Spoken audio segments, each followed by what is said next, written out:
What does gutsy mean to you, my friend? Gutsy means having the literal guts to be your authentic version of yourself in this world. Welcome to the Gutsy Podcast, the show where you learn how to own what you actually want and shift the mind junk that's been holding you back. I'm Laura Ora, keynote speaker, coach, and your guide to help you get clarity, build confidence, and make the gutsy moves that change your life. Each week, I'm going to help you simplify things by teaching you how to get out of your head while stepping into action. This way you can achieve all those life shifts that you've been overthinking. Your desire, that drives you. But gutsy, that's what gets it done.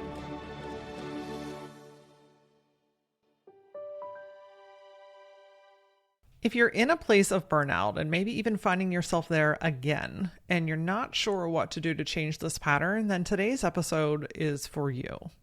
Today, we're talking about shifting from burned out to Zen-ed out. Yes, it's possible, which is a journey of self-discovery, energetics, boundaries, and reprogramming so that you can begin to live a life that you truly and deeply love. Meet Coach Tori, a once traditional success story turned inspirational healer and coach. As an international tax attorney, Tori seemed to have it all, but in 2019 was faced with severe burnout that sparked a transformational journey.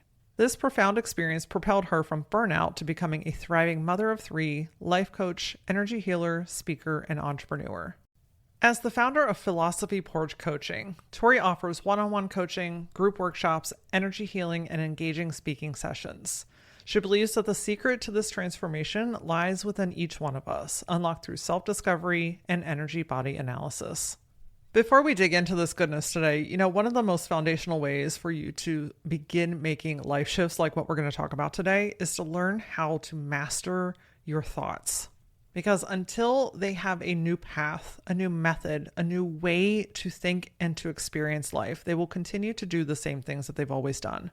One of my goals is to empower you to know how to make these shifts on your own. So I've put together a free 5-day private podcast. You're not going to get this here on the Gutsy Podcast. But if you go to lauraora.com/foundations, I'm going to teach you a very simple and incredibly profound way that you can begin to shift your thoughts in the moment so that you're not stuck anymore. You're actually moving towards the things that you truly want. It's free and it's ready immediately. So all you got to do is sign up at lauraora.com/foundations. All right, Tori has some incredible tips for you. So let's get into today's episode. Coach Tori, welcome to the Gutsy Podcast. Thank you so much. I'm a huge fan. I am super psyched to be here. And I am I'm really excited about life right now. This is awesome. Oh, I love it. I love it. We were just having some great connection and a quick backstory. So Tori and I met in Jess Ekstrom's speaking boot camp a couple of weeks ago and have stayed in touch. And it's just really neat. You never know when you're going to find people that you just truly connect with. And we share, a similar passion for healing and energy work. So I think that everybody's in for a real treat today. Gotta love all the magic that happens when two energy workers coming together. I love it. Look, we find each other one way or the other. We find each other. So I love your keynote title, which is Burned Out to Zen-ed Out. I remember hearing that in the class and I was like, she's got that's a winning talk right there. People are going to be like, I need that. Here is my check. Please come to my place of business. And I just love that we're going to have that conversation today because I think it's so incredibly relatable. And I can't help but believe that since you're talking about it so deeply, that maybe you have also experienced it. Am I fair to say that? Absolutely. You hit the nail on the head. Tell us your story. Talk to us about your burned out to Zen-ed out story. Sure. Absolutely. So in my former life, as I like to say, I was an international tax attorney, which literally could not be one of the farthest things from an energy worker and a spiritual entrepreneur and all of the things. But during that experience, it was probably one of the best experiences I could have had because it led me to what I call my breakthrough. During that time, I was working really incredible hours. I was, 70-hour weeks at certain points. I had just had my first son. I was living up in Boston. I was away from family. I had very few friends at that particular point in time. And over the course of that year that I was, after my son was born, we had some medical complications, nothing, nothing too severe, but required some procedures and whatnot. And it was incredibly taxing to say the least. I'll put a positive spin on there, but it was probably one of the hardest periods of my entire life. And what I realized about myself during that time was I was really taking on so much pressure and taking on so much stress and thinking that I had to carry everything. I had to carry my household. I had to carry my kid. And now I had to carry this stressful job. I had to carry everything that I was experiencing by myself. And all of the things that I was clutching to so desperately during that time were things that my ego was telling me I needed in my life. I need to have this, really hard career. I need to have this, the house that I was taking care of. I needed to have all these things in order to, quote unquote, as I use my air quotes, be successful. And what that led to was what I call my breakdown breakthrough. And it came to a head, at the office of all things, which is like great, wonderful. Worked with a team of beautiful people. Perfect timing, exactly. But I worked with a team of all guys and a couple of girls who were working remote as well, women, I should say. And the partner pulled me aside. My work quality had been slipping. And he said, very compassionately as you can, as compassionately as you can in a corporate environment, and said, what's going on? You're one of our top performers, and now all of a sudden things are slipping and they're not what they used to be. And I just wanted to check in with you and see what's going on. And then I just completely broke down. Like it was just the straw that broke the camel's back. Full blown ugly cry. I mean, I was sobbing, snot nose, like just so not cute. Like it was just like, it was a thing, it was happening. And I went back to my office after that conversation, tried to pull myself together, had multiple conversations with the female mentors in my office. And basically at the end of the day, just packed it up, went home, and decided to try and figure out how to pick up the pieces from there. And what that breakdown breakthrough started for me was my spiritual awakening. And everything started to unfold. My whole life all of a sudden became so much bigger than just a job, than just, the whatever trauma or experience I was having at that particular point. It became so connected to what I call source energy. And I became source energy, and source energy became me. And so I kind of, at that point, began to elevate my life. And so through my breakdown breakthrough experience, I opened up to something much bigger. But in order to do that, I had to literally have my ego shattered into a million pieces because I needed to make room for a new hierarchy within myself, where my heart was leading and my ego was taking the back seat and not being basically leading the cause. So over the past, I'd say probably about 6 years at this point, I've been pulling myself together, making small incremental changes, being able to move from the place where I've become what I call a corporate dropout, and been able to move myself from that place of working from home and having, building my house and move closer to family, because that's always been a huge priority for me. Had that support system, being able to create different processes and systems, whether it be people or structures within my own home, and setting my own boundaries, both internally and externally, but really just working on focusing, healing myself. And I've gotten to this place where I've been able to expand myself in such a huge way that I can't help but not share this with people. So going from burned out to Zen-ed out, it is a very personal process. But one of my biggest passions at this particular point in my life, and I think really for probably the rest of my life, will be to share this message with people, to empower people to understand that they don't have to go through the struggle to get to the rainbow at the end. All you have to do is just be able to look inside of you, find that power, do that self-discovery, and be able to really just move forward into the life of your dreams by your own accord, by your own decisions, and make priorities based on what your life is, not what somebody else tells you. Make priorities off of what is really important to you. That's a key takeaway here, friends, because it's easy. Thank you for sharing that story, because I think it's incredibly relatable to so many people. And I think that one of the most brilliant parts about this is that we actually have so much more choice than we allow ourselves to access, right? Like, Absolutely. because every step along the way, technically, you had a choice, right? I have a very similar story in a different bucket, but I also had the choices. So I know and I can see and I can feel it. But when we're in those moments, it doesn't feel like a choice. It feels like I have to, right? But every day we're showing up and we're choosing to continue to do that same thing, or we're choosing to change it. I mean, I know you had that kind of like breakdown moment when he came into the office and it just like pulled off all the layers, right? And you got down to the core. But looking back, what were some of those moments when you're like, I know I had a choice, but I chose to continue to do what I didn't want to do, and why? Mm. Yeah, no, that's a great question. So I think one of the biggest things was this was, like you said, 100% hit the nail on the head. It wasn't something that happened overnight. It was something that I made these like tiny little compromises with myself over the course of many, many years. And when I finally got to that point of that breakdown breakthrough, it was a culmination of all of those compromises I had made. And that was something very similar, very simple to um, my parents were coming to visit me in Boston and I hadn't seen them in a month. And I had blocked off the whole weekend to like spend time with them and travel around Boston and, just really get to have some quality time with them. And I had explained that to my office, that was the whole thing. I was going to block off that time. And then at one point, one of the partners said, "Oh, wait, we have XYZ that needs to get done by Monday." Did it Mm. actually really need to get done by Monday? Yeah, but maybe not so much, but we'll leave that to, optimistic questioning there. But the reality is that while I did stand up for myself and say I blocked off this weekend, in the end, I allowed my boundaries to fall. I didn't execute. I didn't actually enforce my boundaries after setting those boundaries.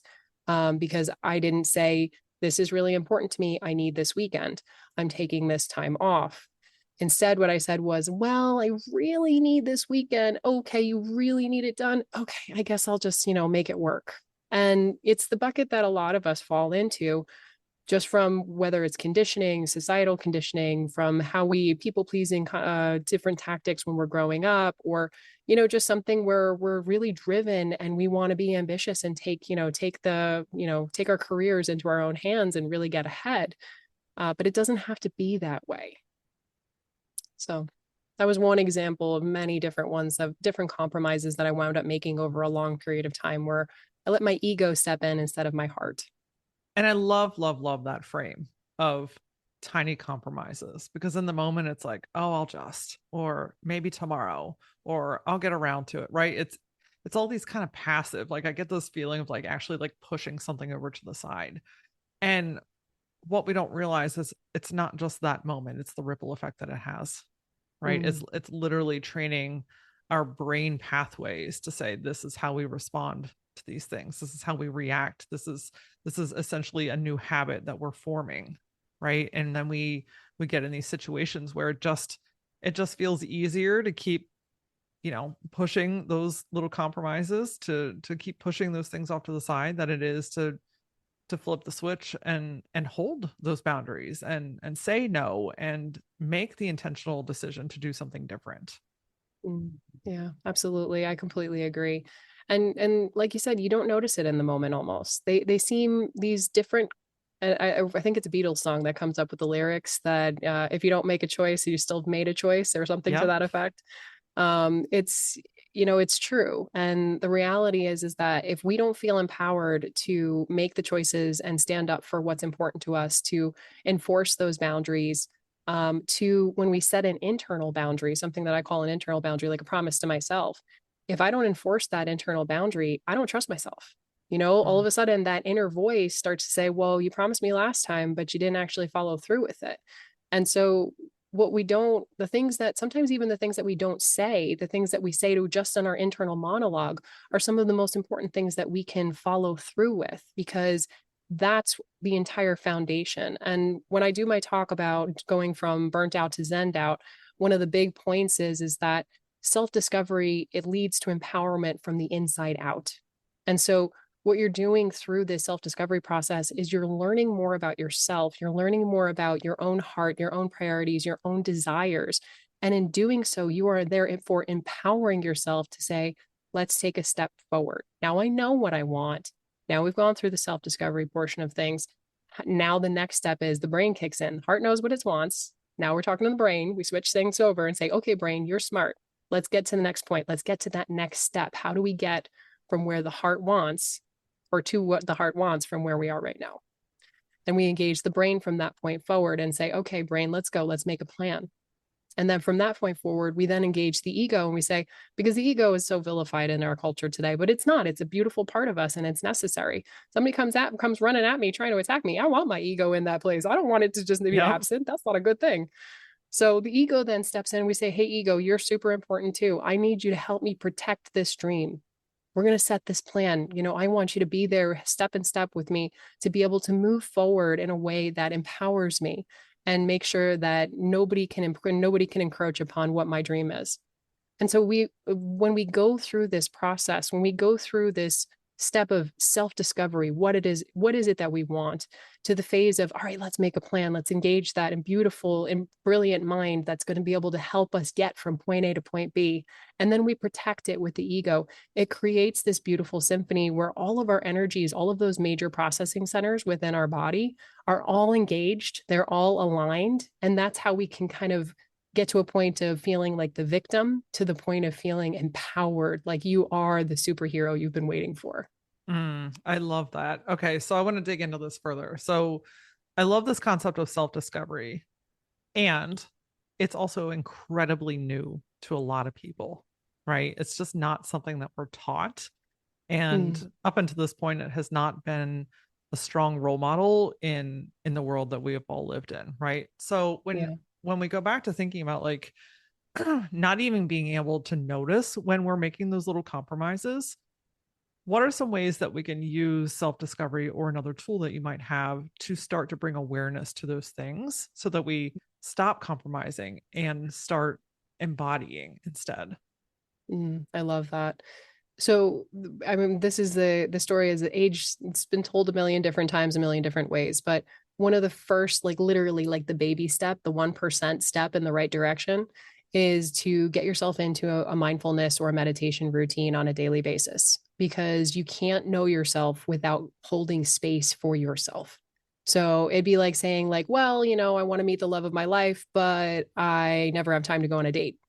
So you go on a date with yourself and you literally hold space for yourself. And there's a million different ways to do that. You can do that in a stillness meditation, and that's like what everybody pictures with that lotus pose, the fingers like, the mudras and whatever, and they're like humming and whatever is going on, which I love. I'm all about that life. But some people that's like, okay, my brain is like literally going a million miles a minute. I can't turn it off. I'm not having it. So maybe your meditation style is more along the lines of a movement-based meditation, going and dancing, putting on music and just feeling whatever it is you're feeling that's coming up. Creating like a journaling practice where you're consistently journaling about the things that are coming up for you on a daily basis. These are really simple ways that you can hold space to get to know yourself and literally go on a date with yourself on a daily basis. Because if you know yourself, then it's like I have a 3-step process that I use with my coaching clients. 1, take the first step, you observe. What is it that you're actually doing? You're actually feeling, you're actually working through. 2, you start to interrupt patterns that you don't want to continue. So like I know for me, for example, let's say, I don't know, I want to stop chewing gum. And I'm like, all right, well, I noticed that I chew gum when I get bored. Okay, so then you notice that. So every time you get bored and you want to go reach for that piece of gum, interrupt it. Go get a glass of water instead, where you interrupt that neurological pattern that's happening in your mind where you're not even thinking about it. It's just on autopilot. And then the 3rd step is to reinforce that pattern. So you're going through this different structure to be able to really observe where you are, hold space, go on a date with yourself, figure out where you are, what are you feeling, and be able to get to know yourself on that level.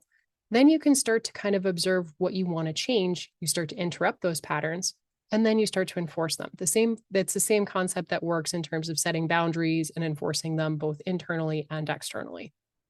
Perfect. I love I love a good 1, 2, 3 step type of process. It breaks it down into very bite-sized, tangible, like, because when you think about making a change or breaking a habit or anything that is out of what you're normally doing, it can feel really daunting sometimes, right? Or overwhelming. And where do I start? And just in breaking it down to like, let this be easy. I always tell my clients that, like, let this be easy, right? We don't have to make this bigger than what it is. We don't have to make it mean anything. It's here.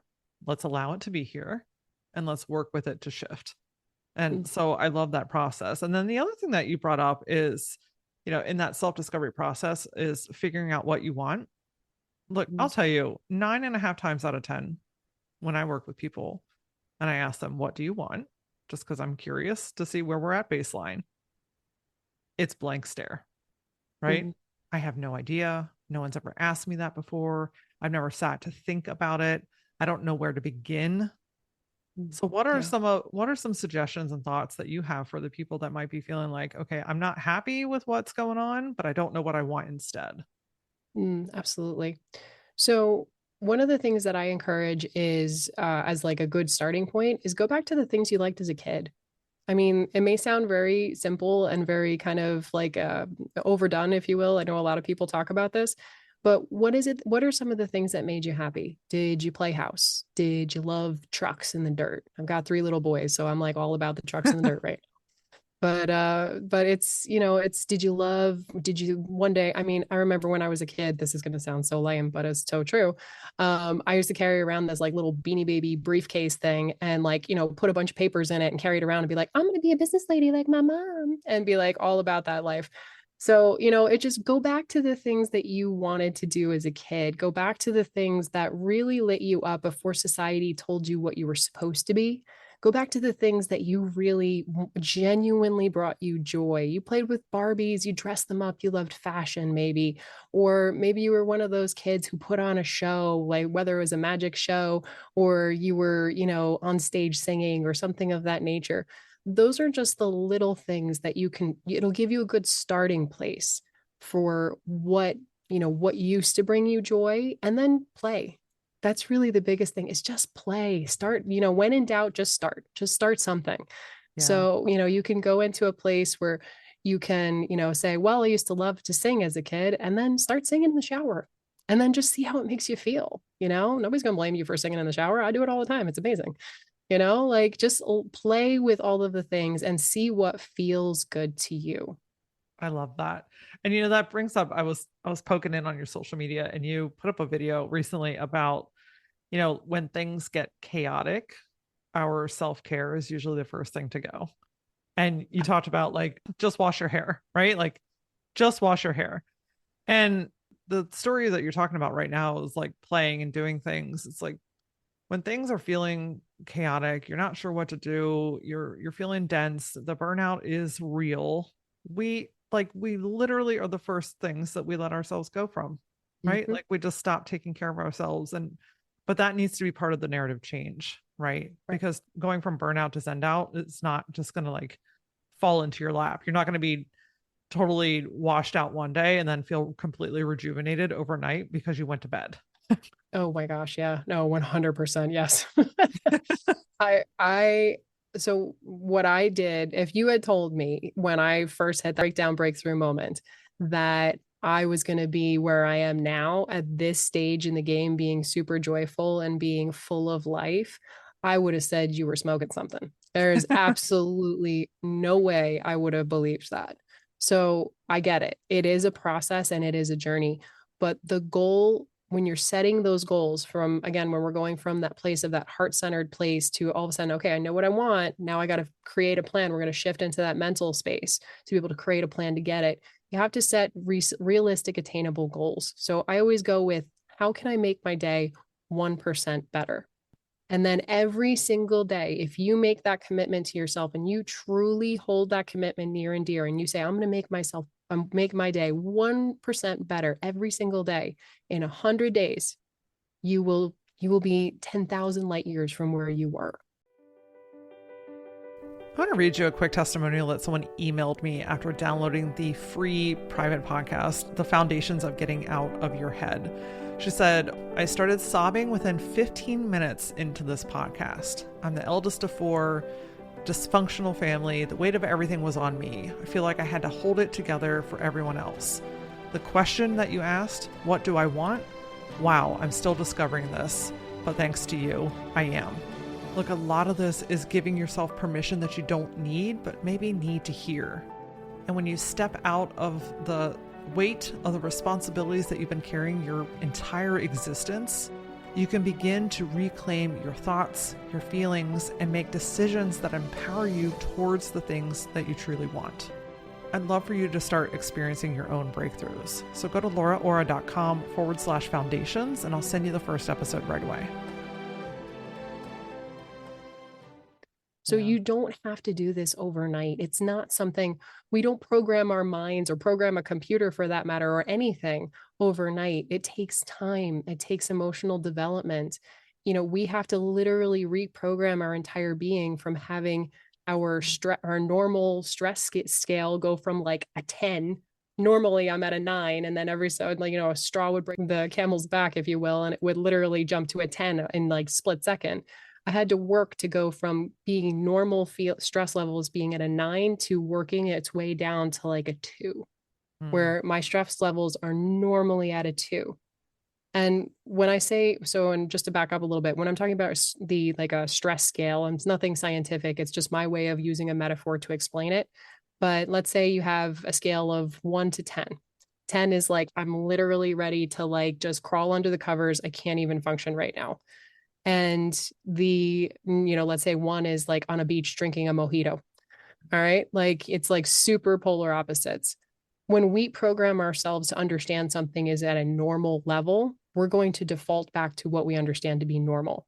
So if I'm during let's say 300 out of the 365 days of the year, I'm operating at a normal level of like a 9 out of 10 stress.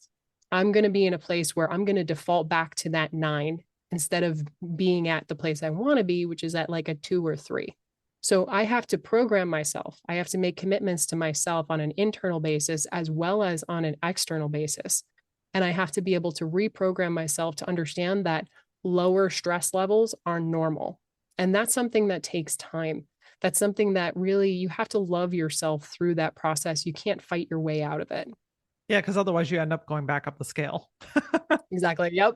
I may or may not be familiar with what you're talking about. I feel you. It's a thing. It's a thing for a lot of people, if not everyone. So I get that. I love that you pointed out though that you have to love yourself through that, which I know on the surface level might at first sound a little like, okay, what else you got? But I really want everyone to feel that, right? Like there's so much compassion that we lack for ourselves, right? We immediately want to go to the mean girl. We immediately jump to the negative thoughts. We immediately go to what your mom said to you when you're 7, or what the bus driver said when you were going into middle school, right? Like those things just replay. And so I want you to really like absorb loving yourself through this process, because resetting that scale, not an easy process. Not an easy process, because every single day, sometimes every single decision, you're bumping up against it. I mean, I'm literally in the middle of this right now. So I feel like I can join you very deeply on this part of the conversation, because prior to selling my first business, I was running at a 9. I mean, I can say that very, very easily. I was running at a 9 for about 2 decades. And now that I'm not in that lifestyle anymore, my body almost freaks out more when there isn't stress. Yeah. When it's not chaotic, when I'm not busy, when I'm not doing 100 things. Like when there's literally white space, my body's like, shit's going down, pack your bags. We got stuff to do. Right. Like it's fucking frustrating as hell, because I'm like, I'm just trying to live this simple life. I'm just trying to live it. But that compassion that you're talking about, it's an unlearning and a relearning all at the same time of the way that you talk to yourself and the way that you recognize what you would typically do in that situation. That's from my perspective anyway. How's that Is that similar for you, or what are your thoughts? Absolutely. Absolutely. Yeah. I went through the exact same thing afterwards. So one of the big changes that I went through after that breakthrough is, again, we've talked about that reprogramming. Ironically, one of the things that was most instrumental in my reprogramming process was my toddler, because he was probably about 1.5 years old at this point. I had already moved back to New Jersey. I transferred my job initially back to New Jersey, where I'm close to family. And I was slowly but surely starting to plan to leave my job completely. And during the course of that time, I started walking a lot more with my 1.5-year-old. And we would go, we had this cute little nature trail where I could kind of bring the stroller along with me in case he got tired. And we would walk through, and most time he didn't want to sit in the stroller because he wanted to observe an adventure and look around. And so we would stop every 5 feet on this nature trail. And at first I was like, okay, come on. I got to get back. I want to get back to work. And I just there was this anxiousness. There was this kind of need to keep going and just do it quickly. Whatever it was, we just got to get it done. And after a while, I had to start talking to myself and being like, you're safe. You're okay. There's nothing that needs to be done right now. And the moment that you're in is the most important moment that you could be in. And so from that point, almost coaching myself to get to a point where I felt safe and normal at those lower stress levels. But it took my 1.5-year-old and going at a toddler speed, if you will, to be able to see that, remember to literally smell the flowers and to be able to run my hands along the grass because the texture felt so good, and to close my eyes and have the sunshine on my face and go, wow, isn't that a joy? Isn't that a blessing? And just being okay with being where I was and knowing that that was a safe and joyful and abundant place to be in. Yeah. I love that we have the ability to do this. I Yeah. love it. And everybody has the ability to do this.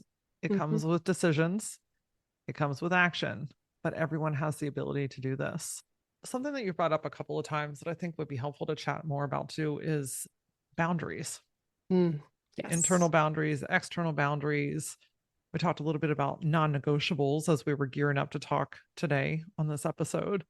Talk to me a little bit about first, what boundaries are in case it's new for anybody. And then let's kind of go into how to figure out how to create those or set those or even discover what they are so that we can hold them true.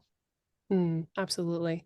So boundaries it's a commitment that you're making based on your priorities. So, and this is my, Coach Tori speak. This is nothing formal at any stretch, but this is how I interpret boundaries. It's a commitment that you make. So there's two different kinds of boundaries. There are internal boundaries, which are commitments you make to yourself. And then there are external boundaries, which are commitments that you make to the external world. And when you're going through this process of understanding boundaries and setting them, one of the biggest things to understand is your priorities, which I know we spoke about. So once you know what your priorities are, and again, if you don't set them, somebody else is going to set them for you. So you got to know what those are. Been there with corporate. It's the whole thing. But once you set your priorities and you know what they are, then you can start setting boundaries inside of you. So for example, I'm not going to drink wine after work anymore. I'm going to substitute it with a cup of tea because I'm going to focus on maybe health benefits at some point. Nothing wrong with a glass of wine, let me just say, but let's just use that as an example. I'm making that commitment to myself.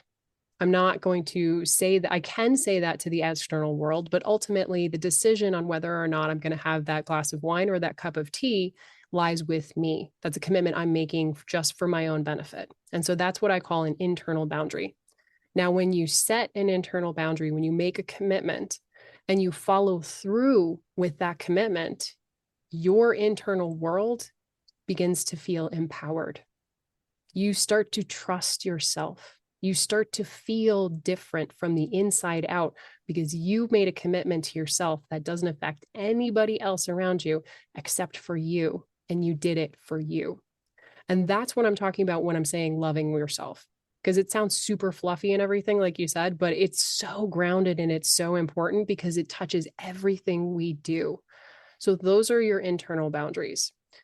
Once you set those internal boundaries, there's a whole nother set of boundaries called external boundaries. And this is what we were talking about earlier in terms of, all right, I put in my calendar, my work calendar, Outlook, I send it out to everybody saying I'm unavailable for XYZ period of time.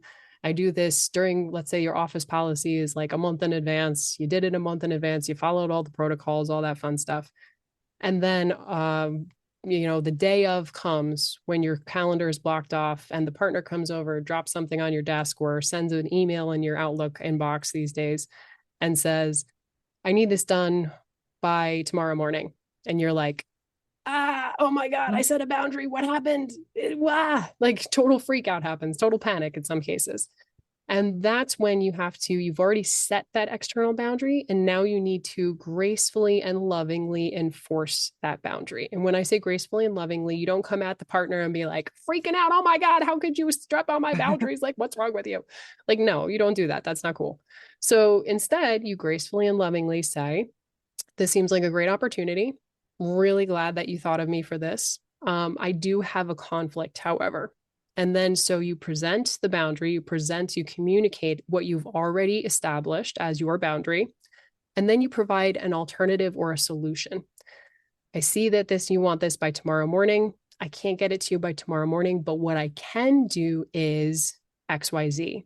I can get it to you by Monday. I can get it to you by next week. I can whatever alternative works within your boundaries, that's what you need to communicate. And this works both from an internal, like, let's say, like an office team environment, a family environment. I know I have to set boundaries with my kids, and, my husband and I set boundaries. It happens from a client perspective, setting boundaries with people that you're providing a service or a product to. It happens within extended families. I mean, church groups, whatever you want to say, everybody sets boundaries. You go to the grocery store and you're like, dude, don't step on my toe. That's setting a boundary. So this happens in literally every facet of life. And it's not a sexy topic per se, but it is something that is absolutely vital to our existence. And as you can probably hear, I'm super passionate about it. So it's a huge part of our overall wellness. It does exude from you in the most beautiful of ways, because I can imagine that you have felt the difference between overruled boundaries versus reinforced boundaries. Oh, and yeah. How does that play into the concept of going from burned out to zened out? Like, how does that make a difference in your world? So it makes a difference in a couple of different ways. It makes a difference because there's this concept of basically going through the ascension spiral, where like we're constantly life is not about climbing a ladder. It's about going up and down this little tornado of life. And sometimes we spiral up it and sometimes we spiral down it. So when we feel empowered, so we've set a boundary and we gracefully and lovingly enforce it, we now feel empowered. We now feel confident that we have done this. And maybe it's just a 1% or maybe a 0.5%, whatever it is. Doesn't matter. It's, it's a moving up that spiral, and that's an amazing accomplishment. So when you go through these processes of setting these boundaries, you are actually uplifting and empowering yourself, which then allows you to feel more confident in holding space for yourself, which then allows you to feel more at ease in enjoying your boundaries and enjoying that time in the present moment. So, for example, when you've set that boundary and said, I am leaving work at 5 o'clock, I will not be answering emails until 7 a.m. the next morning. Hopefully it's later than 7 a.m., but you get the gist of things. So you're setting that boundary. Now you get to go home and enjoy that time. Do whatever you want. I mean, you got to do the kids, you got to do dinner, you got to do all the things. Of course, there's a lot of shoulds, but there's also a lot of freedom. There's a liberation because you've created what I call a void or a bubble. And you're now able to fill that bubble with anything you want. And if you want joy, fill that bubble with joy. But you have essentially, and I'll use energetic terms here, you have essentially altered time by creating this space for yourself. And it all starts with boundaries. It's like boundaries are like ground zero as far as like all of this beautiful, beautiful work that we're doing. I love it. I love it. What is the difference between a boundary and a non-negotiable? because they feel similar but different to me. They feel like they have very different energetic weights to them. So a non-negotiable, that's like one of my favorite words. I love that. Both from the Same. lawyer background and the boundaries perspective. I'm like all about it. But a non-negotiable is basically what you're talking about with a non-negotiable is your priorities. And so I go through this that, and I love to, provide this to the listeners. And I go through this exercise with my clients where when you're creating basically three different lists, and I have a lot of things that start with three lists, but this is one of them. The first one is you make three lists, one of which is all of your shoulds, the things you should do, the things you want to do, and the things you are actually doing. And you make these three different lists. The over the course of reviewing these three different lists, you can highlight or identify what are your non-negotiables, the things that you absolutely cannot live without, from a wants desire, from a needs desire, whatever it may be. Reviewing those three lists and highlighting the things that are super near and dear to you and are absolutely not on the table to be discussed. They are just happening. So when you review these three lists and you start highlighting things, you can start to see, okay, where are the imbalances happening? Because you're going to review all the three lists in parallel. Okay, how many non-negotiables do I have in the should list? Well, that's a lot of things I need to do. All right, let's go dig into that a little further. All right, let's look at the wants list. Maybe there aren't so many in the wants list. Maybe I need to give myself more freedom to be able to like hold my boundaries and hold myself accountable for making time for fun, for the things I want to do. So this gives you a real clarity and understanding of kind of who you are, where you are at the present moment. And then you can make that plan to move forward towards what you're desiring in the future. I love that. I like a good chart where you can actually see it, right? Because when you think about it, things get jumbled and they start to blend together, but actually writing it does two things. One, it helps you to see it, but two, it gives it energetic movement, right? It brings it to life in a different way, which I think gives you more power with each of those items, because now you're not containing it and trying to remember it. Rather, it's more of a piece of the puzzle that now you can start to move around. Love. Yes. Oh, that's a beautiful analogy. Absolutely. I'm a nerd for a good analogy. If you would be willing to share, what are one of your non-negotiables? My non-negotiable is my kids. I am one of my big reasons for leaving my old job and my old career is I find it really important to spend quality time with my kids. I want to be there I want to have the freedom to be able to, be there to hear their boo-boos and their wonderful stories and all the things that are, unimportant or important. But that is one of my biggest non-negotiables and my biggest motivators in life. So that's probably the first one that came to mind. The first one I probably should have said is my own self-care, but I'm working on that. Life is a work in progress. It most certainly is. I'll share one of mine. One of my non-negotiables is white space in my day. Ooh. So I learned that that's something that I really value. And what I mean by white space is just time where I don't have to do anything, right? I don't have meetings. I don't have a role or responsibility to fill. There's nothing expected of me. It's just white space, right? I learned that I value that so much because, again, prior to selling the business, it felt like every moment of every day was just packed, and I was always on and always answering and always doing things. And I just didn't have the capacity to receive as much as I knew that I could. And it's one of those things where I'm, relearning that scale from a 9 down to a 2, like we talked about earlier.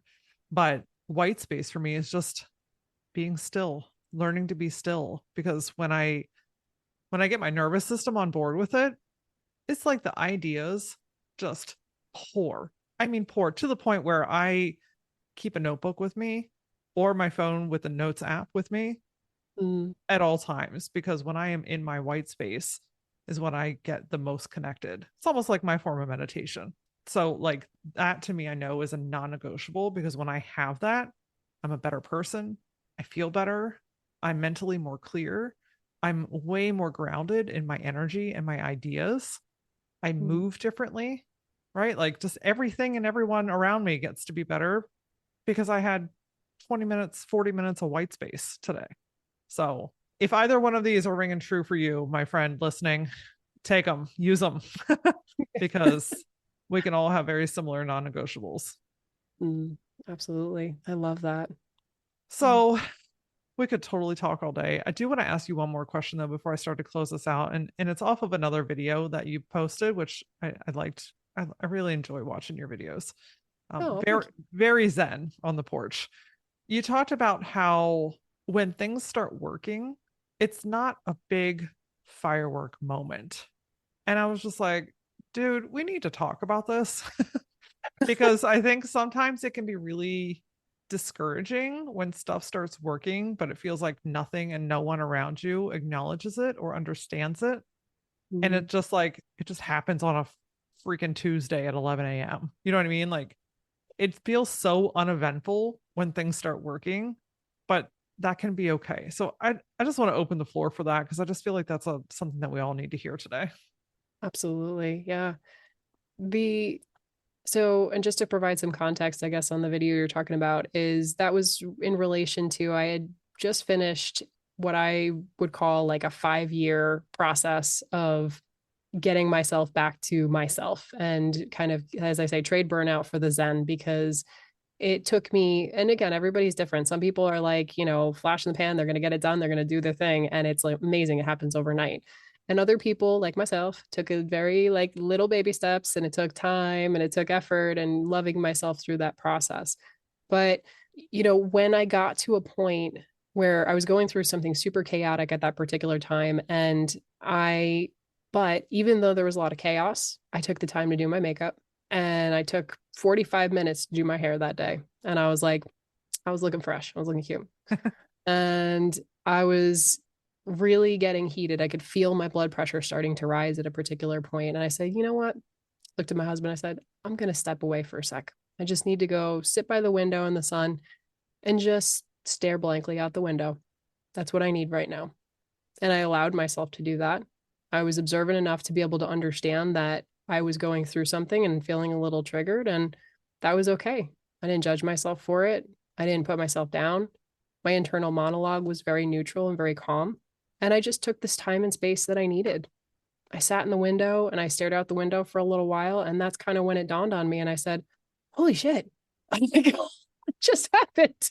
This was not the reactive person that I used to be, like, even a few years ago or a month ago or whatever it was. There was a huge internal shift of I not only observed who I was, I not only observed what I was going through in the moment in real time, but then I gave myself exactly what I needed. And I allowed myself to do that gracefully and lovingly and compassionately. And I show that to my whole life. I've shown that to other people around me, but it was one of the first times in recent history where I had shown myself all of those things without actively coaching myself through it and saying, you should do this. You should feel this way. It was just a natural part of just how I've learned to love myself. And so, yeah, there wasn't any fireworks. There wasn't like a parade. There wasn't like a huge celebration or any, like even the people closest to me really had no idea that this was going on. But when I sat down in that window and I realized that change that was happening inside of me, I cried because I knew I had reached the point that I was working so hard to get to. Wow. I can feel that emotion in you Yeah. today. It's beautiful because you accomplished what you set out to do, which was to reclaim you in your life, to get off the bandwagon of everyone else's expectations of you, the hustle, the grinding, the long hours, the being away from your family. You made that really conscious decision and you did the work, and in that moment you saw it all come together. And I just want to Yes. applaud you because it's beautiful. And now you're teaching others. That is the greatest gift that you could be doing in this world. So I applaud you in so many ways, my friend. No, I thank you and I appreciate you. Thank you for seeing this. I appreciate it. You got it. My friend, you are a gift in this world, and I want to make sure that everyone knows where to find you. So, what's the best place to connect with you online? Absolutely, and much appreciated. And then likewise, I return that to you. I'm so grateful to be here with you, and you are a blessing to this world. I thank you. Thank you. I'd be very happy to connect. I'm always happy to talk. The first session is always free with me. I do a free just 3 30-minute discovery call so you can get to see me and see if I work with you and you work with me, all the fun things. You can reach me at philosophyporch.com. That's my website, or I'm on Instagram at Philosophy Porch Coaching with an underscore in between each word, and also on TikTok and a number of other platforms as well. But you can find all of my contact information on my website at philosophyporch.com. Perfect. We'll make sure that we link that below. And Tori, I must ask, what does gutsy mean to you, my friend? Gutsy means having the literal guts to be your authentic version of yourself in this world. Truth. Couldn't applaud that more. Thank you so much for your time, your absolutely beautiful energy, and thank you for taking what you have learned and projecting it out into the world to help others do the same. Thank you. It's been such a pleasure, and thank you for shining your light. I appreciate you. I want to reinforce today, friend, that you do not have to live a life where you are consistently feeling burnt out, expended, drained, where you're just trying to get to the end of the day every single day. And I've said it once before, and I'll say it 8 million times again. One of the most profound things that you can do is to get to know yourself again. Because when you understand who you are, what you actually want, and then you have the tools to back up making new decisions that empower you forward, listen, my friend, you are fucking unstoppable. I'd love to hear what you took away from today. Like, what really resonated down in your bones that made you go, oh, damn, there it is. Send me a message on socials or hit reply on the emails that I send you. I am at that Laura Aura across the board. And until I see you next time, stay gutsy.